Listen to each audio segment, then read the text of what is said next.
So, Jill is an author, journalist, freelance editor, creative writer, and a tutor.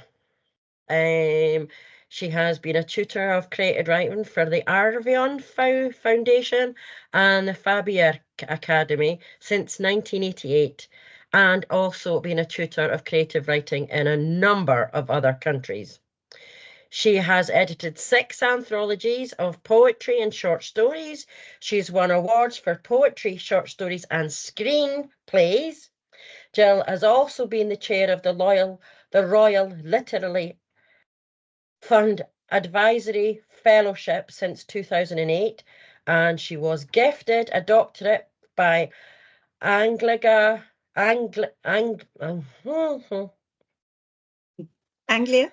Anglia.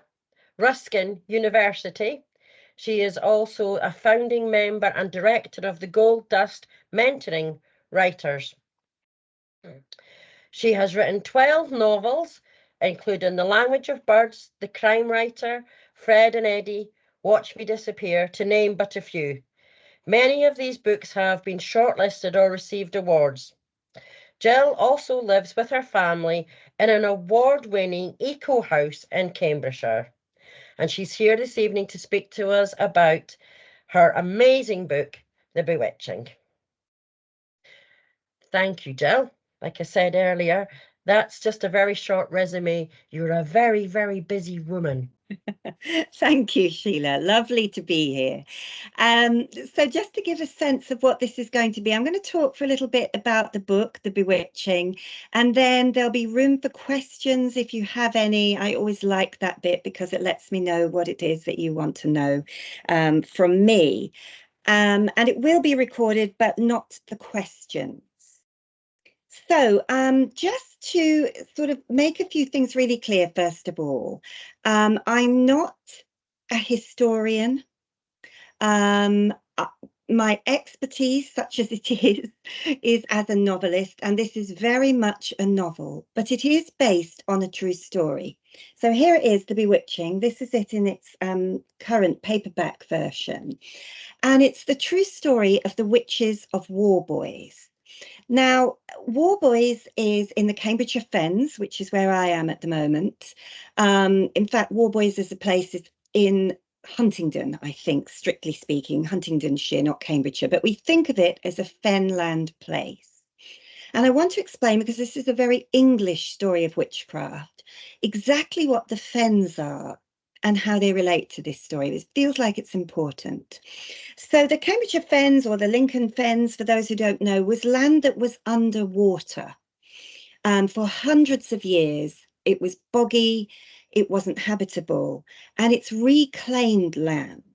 And in the period I'm writing about, which is just after the Reformation, 16th century, about 1540, there was an almighty battle to drain the Fens, which went on for a couple of hundred years and was successful ultimately, for the benefit of certain wealthy individuals, the church, and those who'd benefited from the Reformation and the handing out of land that was going on in that era. And I'll say more about that if you want me to, but I'm sort of assuming that some of this is covered in other of these kinds of podcasts that you've listened to, though this is specific to England. I do find that people don't know about the Fens. And I have to admit that when I lived in London, I didn't really know about the Fens. I didn't realise that there's a very colonial story being told there. This idea that the land was reclaimed, it was marvellous, rich soil, which indeed it was great for agriculture. And that in fact, there's another story that says certain indigenous powerful group of people were being kicked off the land. They had survived perfectly well on fishing and, fowling the ducks that they were shooting, fowling, Fowling, that kind of fowling. And, they were living perfectly well before this started. So that's the background to the area that I want to make clear, because it is relevant. So the Witches of Warboys story, I knew when we moved here from London. And I knew it because a friend of mine, a dear friend of mine, Kate Pullinger, had written this book, Weird Sister, which I recommend. So Weird Sister is also a telling of the Witches of Warboys, but it's a kind of reimagining and a contemporary story, and it's a ghost story. It's as if the women accused of witchcraft came back in the 20th century, late 20th century. Whereas, and that's Kate's story, which I highly recommend. Mine is an actual telling of the 16th century story, which I needed to do a little bit of digging around to find out about. And I discovered that in a way, it isn't a well-known story in the same way that, so the English well-known stories are things like the Pendle Witches and the Essex Witches, which was about 50 years later from my period that I'm writing about. And those stories are well known here, I think. The Essex ones because they involved witch finders. And the Pendle ones because it was on quite a large scale and it's really been, you know, I think people like Jeanette Winterson have written about it. It's gone more into our cultural history. I think Warboys was overlooked classically because it was a Fen story in just the way I'm describing. Fen people have been very marginalized.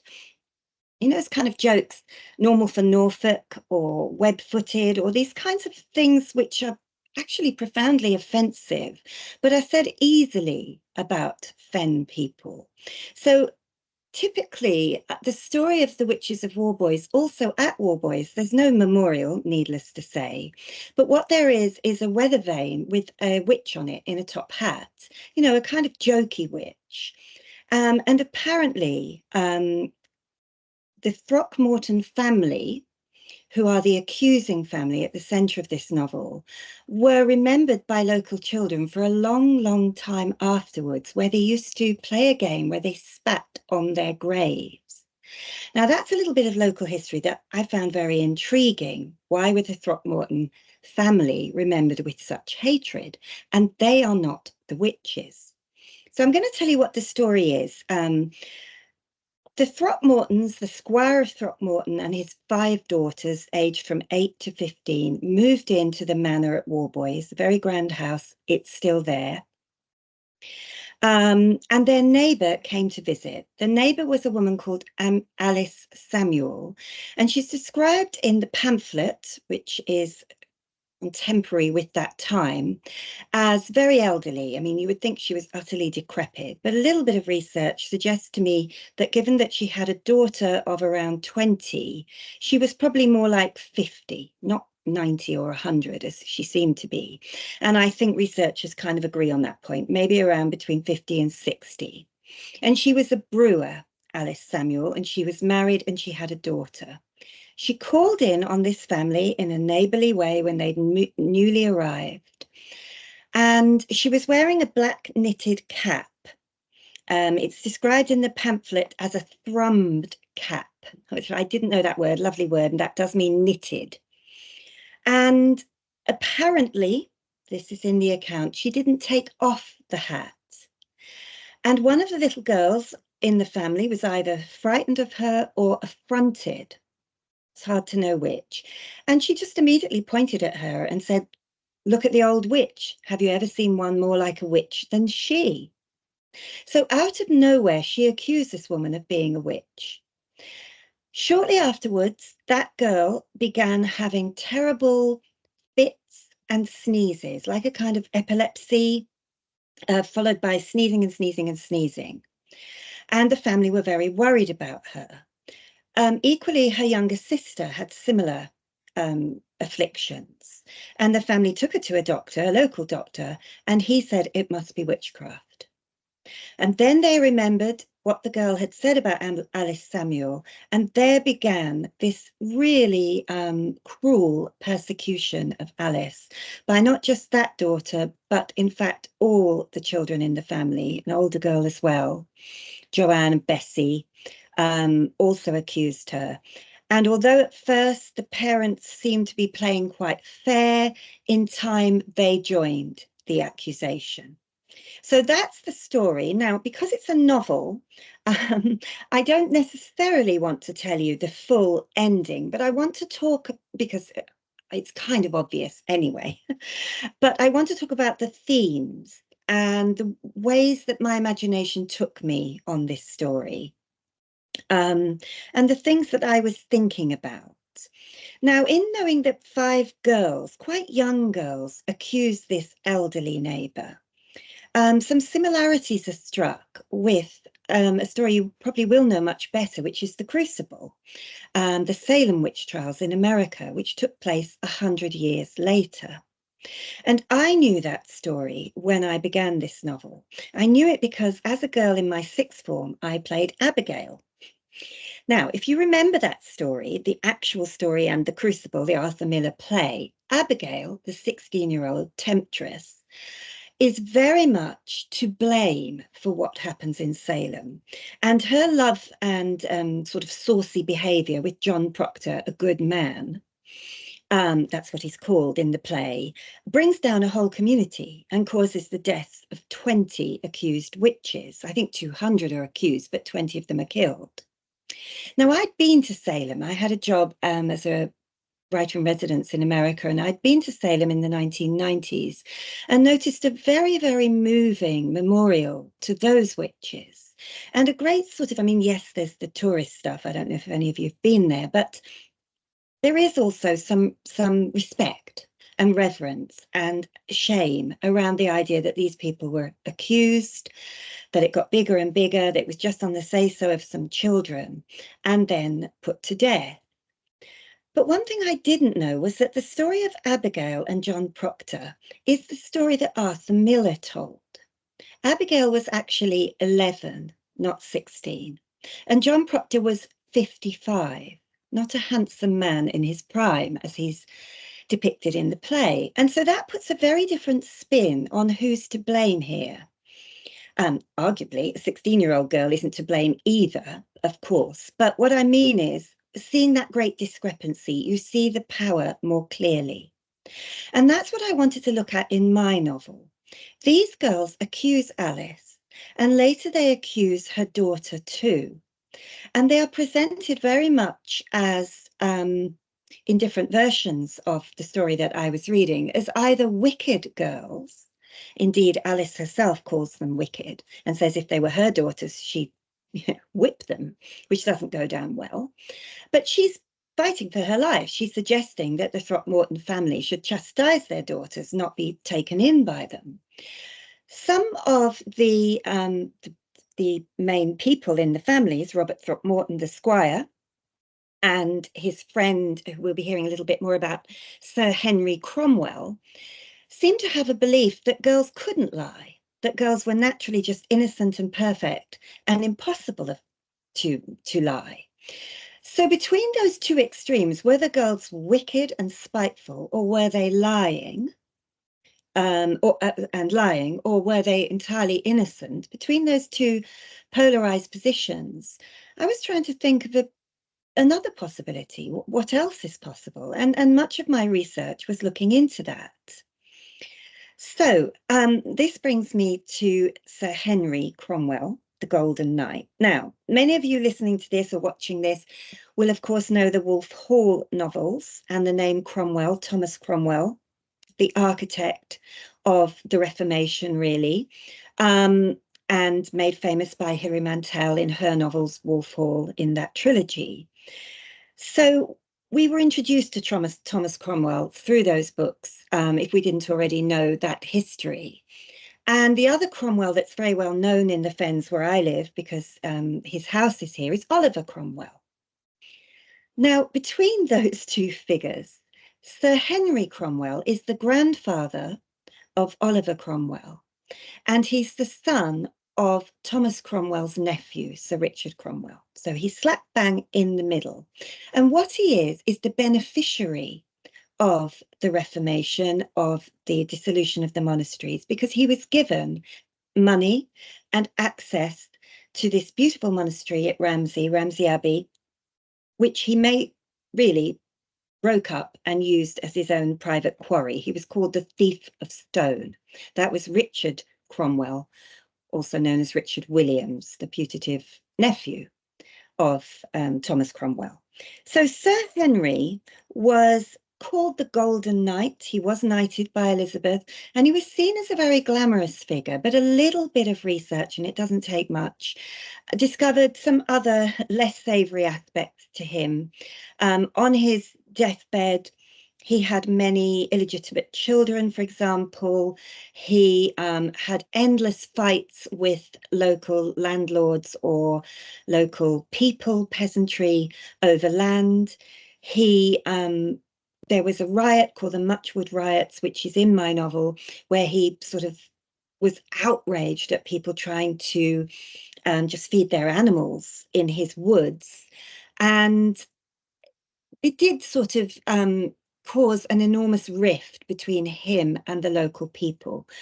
So why does he occur in this story, The Witches of Warboys?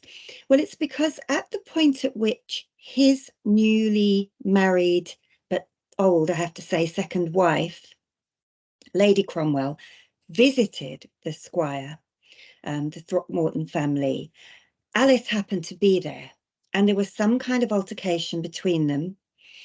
And Lady Cromwell took fright and rushed home, took to her bed, and said that Alice Samuel had bewitched her.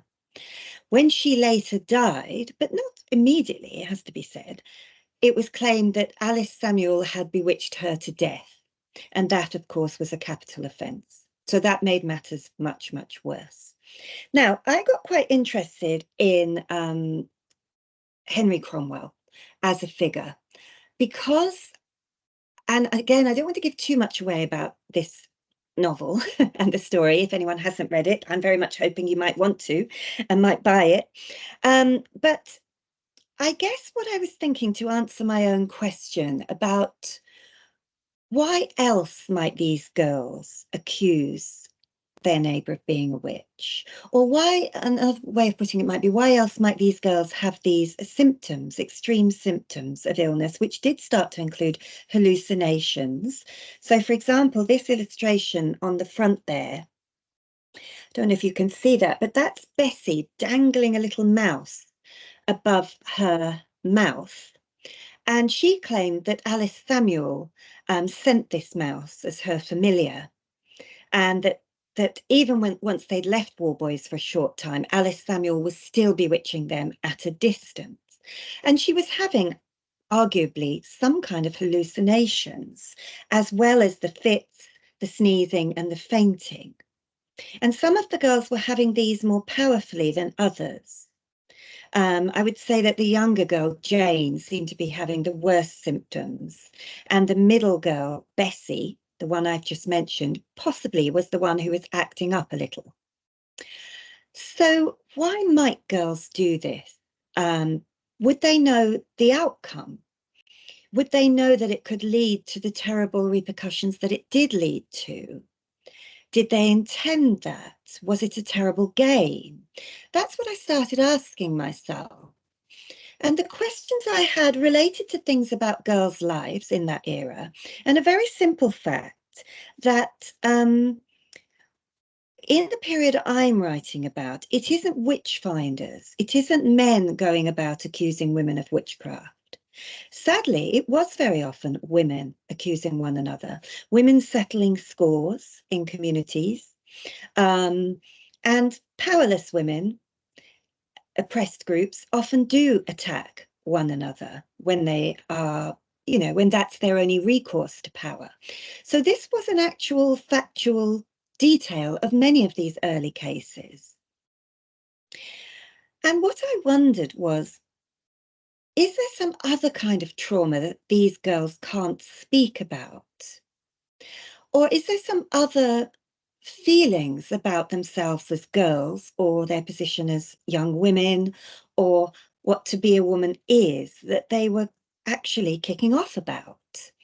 And the reason I kind of, I suppose, explored that thought, and I'm not the first to have questioned this, but so much of witchcraft material from the time is so virulently misogynistic, especially about women's bodies and elderly bodies in particular. Elderly bodies, disabled bodies, poor people, weak bodies. Those are the ones that seem to be attacked most strongly. And it occurred to me that the girls use this language quite a lot about Alice Samuel. And I was thinking they would all be in a hormonal surge, wouldn't they? 5 girls in one family.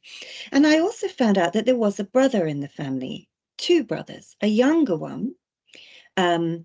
He does occur in my novel. He's just got the nickname Hob because his name was the same as his father, Robert, and I didn't want to confuse you. But there was also the mention of an older boy who occurred in some of the material I was reading and then whose name disappeared, Gabriel. And Gabriel did exist. I checked out in my compulsive ways. I always do a lot of research, his birth certificate. But because there was lots of people with the same name, Gabriel Throckmorton, I wasn't really clear about which Gabriel he was. And what seems to have happened was he was mentioned once and then never mentioned again. So in the novel, I explore that idea. Why would an older brother be under some cloud of shame so that he can't be mentioned? Could he have committed some terrible act? Could there be something, a cloud over his name that the family don't want to acknowledge? And I think I'll leave you to read the novel to see whether that's actually the case. Because swirling around in The Bewitching and swirling around in the time I was writing about was a lot of accusations that were intended for some targets, but sadly hit the wrong targets. And what I mean by that is, it's clear to me that if you were a girl or a young woman and you wanted to speak out about anything at all that might happen to you, especially something as, I'm sure you'll kind of know the thread of where I'm going with this, but especially something taboo and involving a man, you're just not going to be able to. It's not something you could ever speak about. So I wanted to look at the power that girls had or didn't have, and the ways in which they might use what little was available to them to tell tales, to point a finger. And what I was thinking of there was a very straightforward but sad fact I had read about children in the care system who sometimes, when placed finally in a place of safety, attacked and accused those caring for them because it was the first time they could speak about earlier abuse. And I think there are some similarities there in what I'm talking about in The Bewitching, of the idea of accusations that don't really land with the right targets. I was also thinking, so I have Robert Throckmorton, the squire, Sir Henry Cromwell, the Golden Knight, and a third character, Gilbert Pickering, who is the girl's uncle, who later became a notorious witchfinder based in near Norwich, but that was outside of the remit I was writing about, so it wasn't something that I could include. However, I did know that fact about him. And those 3 men started to feel to me like a very powerful group of men lording it over this community. And at the time of writing The Bewitching, which was kind of during lockdown, I think I was writing it around 2020, 21, 22, came out July 2022. We were all, you will remember, regaled by stories of Prince Andrew, Jeffrey Epstein, Harvey Weinstein, and many other powerful men whose stories had gone untold, despite women trying their damnedest to speak the truth about them. And it always feels to me that as a novelist, if you're going to look at history, you are both examining and questioning and looking at situations very specific to the moment you're writing about, but you're often uncovering things that have huge relevance for, a period in your own life or a moment of history that you yourself are living through. I think I was living through, as we all were, a very odd moment in rural history. So where I live in Cambridgeshire, during the pandemic was quite isolated. I did feel as if much of the information I was reading was about other places and cities and where we were. For example, if I went for a walk, I didn't tend to see anyone. I wasn't in danger of mixing it up with anyone. And so the isolation of this area really was brought home to me. And that is a feature of this part of the east of England. Also, the idea that we were caring for vulnerable members of our community and protecting them. So I had an elderly mother, and indeed, I actually had a husband who was ill. So this concept of when does protection become paranoia and isolation? And the period I'm writing about in the 1580s, 90s, and early 1600s, there had been several instances of the plague. There were many, many fears about changes in the community. And as I've said, land grabbing and that kind of thing, the ways in which people felt frightened and persecuted, the ways in which they scapegoated strangers and newcomers or anyone who didn't fit in, and the ways in which they judged women in particular who didn't fit in. And one of the things that came up a lot in my research, and I'm sure it's come up many, many times in any discussion of witches, is how often women were blamed for speaking out or what they said, or the phrase used in the books I was reading and the pamphlet that I was mainly using were hard speeches, which I found quite a fascinating phrase. And it seemed to mean scolding, a woman who used, who was rough-tongued and scolding, and in particular, an old woman who used hard speeches. That led me to think about, the ways in which we are now currently much more interested and taboo busting about, let's say, menopause, menopausal rages, the hormonal changes that women might go through, mood swings. And so you do have a perfect storm in The Bewitching because you have these 5 girls going through puberty. And I think Alice Samuel, at the other end of the scale, going through menopause and also not suffering fools lightly. So one of the things about Alice that becomes clear when I read the pamphlet written at the time was that when challenged by, local people with power like Robert Throckmorton or even a visiting scholar from Cambridge who seemed to think she would just shut up and put up, she tended to answer back. So she didn't accept this young scholar. I mean, there's a scene in the book which you might think was quite funny and laughable, but it's taken absolutely from the pamphlet of this young man with no real authority just coming from Cambridge and saying he accuses her of being a witch, and her saying, well, I'll dunk you in the pond. She's just not bothered. And sadly, she doesn't see what's coming. She doesn't see how this will escalate and what feels to her like gossip and scandal. She does make one attempt to placate as things get worse, and this was a detail I found very heartbreaking, and was described, I suppose, not very compassionately, but in the pamphlet, but you can still read through the text, was a detail where she agreed to confess in church as a penitent. So the church was right next door to the Throckmorton's house, and it was the Reverend was the girl's uncle. So you can see how tightly knit this family system was of power. And Alice Samuel was the house next to that.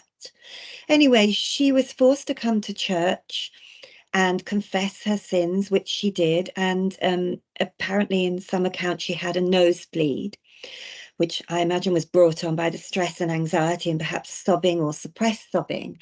But this was seen actually as a further example of, the devil trying to break out of her, and just seen in another kind of horrific way as evidence of her wickedness.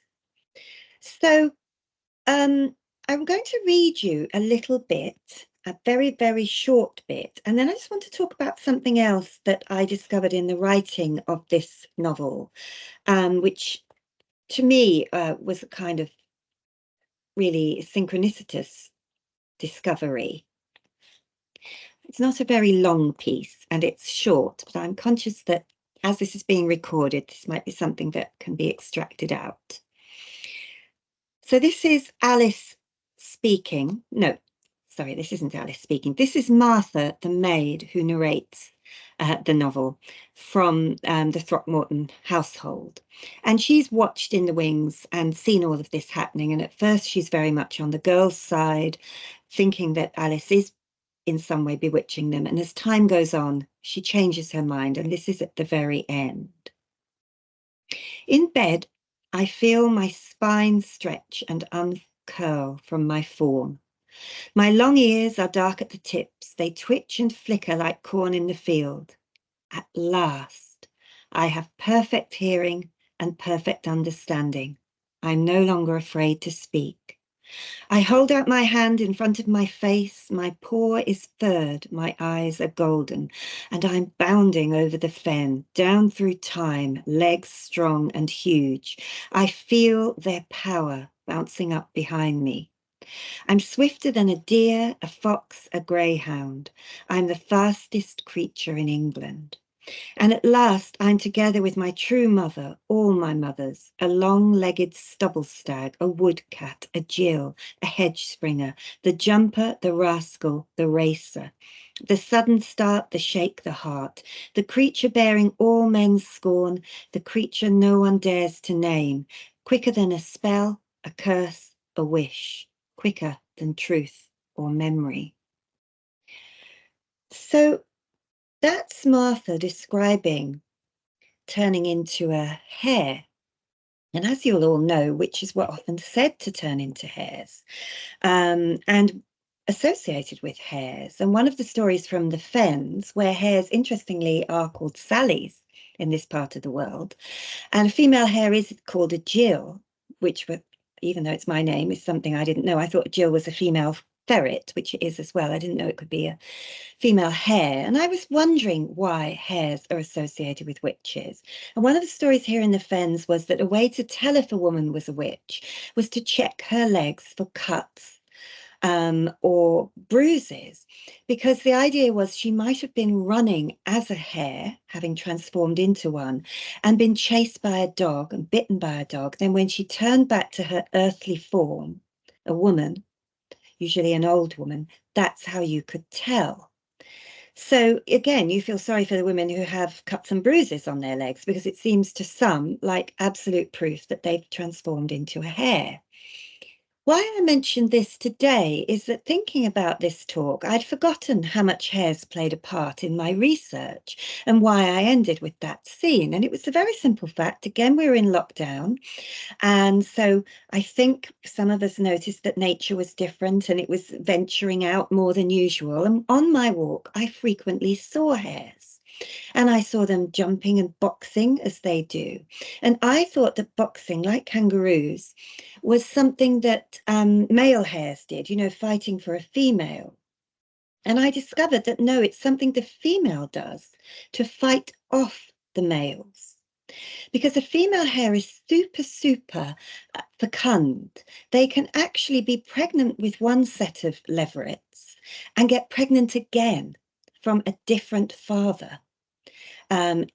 It's an extraordinary aspect of the hare, and it's probably one that was well known back then, you know, that they were considered, if you like, a rather sluttish creature, and that's the ways in which it was associated with women. Now, when I was thinking about this today, I went out on a walk. It's not spring, it's June. It's a wet June, as it probably is where you are. And to my astonishment, because I haven't seen one since working on this novel, I saw 3 hares today, 2 adult hares and a leveret. And the male and the female were boxing, which is a very rare thing to see. I've only seen it the once. So I felt very sort of honoured by that and reminded of how captivating I found them, and how, as a novelist, these little details, I mean, there is that beautiful poem, which I think you will have had because she was a Scottish witch, about I must turn into a hare, you know, and a witch kind of claiming how she did that and then turned back again. When I was working on the Bewitching, I had this rather spooky little wooden hare on my desk that my husband found for me. And I think it has got a rather odd, not wholly human, not wholly hare-like quality, like a kind of wooden puppet that witches were often accused of having. So for a novelist rather than a non-fiction writer or historian, we're often looking for, I would argue, the subtext, the unconscious material, the symbolic material, how things float up to the surface and speak to us through symbols. And my discovery really of, or not simply a discovery, just watching hares whilst writing this novel kind of went deeply into the book. And I thought a lot about the fact that how close to nature a rural community was and how they often read signs into the things they noted, you know, the changing of the seasons or the moon, again, another association with witches. And so for me, one day, today I saw 3 hares, but writing the novel one day, I saw a whole coven of them rushing across the field. So fast as well. It is the fastest animal in England. And I thought they are magical and mysterious. And it's no wonder that women both feared, admired, were associated with them, and sometimes dreamed of being them. And it's my way of, I suppose, reconnecting with the more positive aspects of witchcraft that were, I'm sure, also present and that you will have talked about before many times, but that was feared, and there was a great attempt to stamp out. So I also felt some kind of duty to reintroduce, recreate, or honor is kind of the word that keeps popping into my mind. Anyway, that is a sort of overview of the bewitching, the research, the context, the hares, why the Cromwells are in there. But I'm very happy to take some questions if anyone has any, or perhaps if Sheila has any, to sort of pick up on anything that I didn't say or make clear. Hi, Jill, thank you so much. That was a brilliant talk. And it really, the book and hearing you talk about it reminded me of how similar and different the Scottish witchcraft accusations and the English ones are, even though, you know, with the same country, but how very similarly different. The underlying threads that you talk about are very well documented in quite a lot of the accusations in Scotland anyway. But yes, the difference and the similarities are so striking. So thank you for that.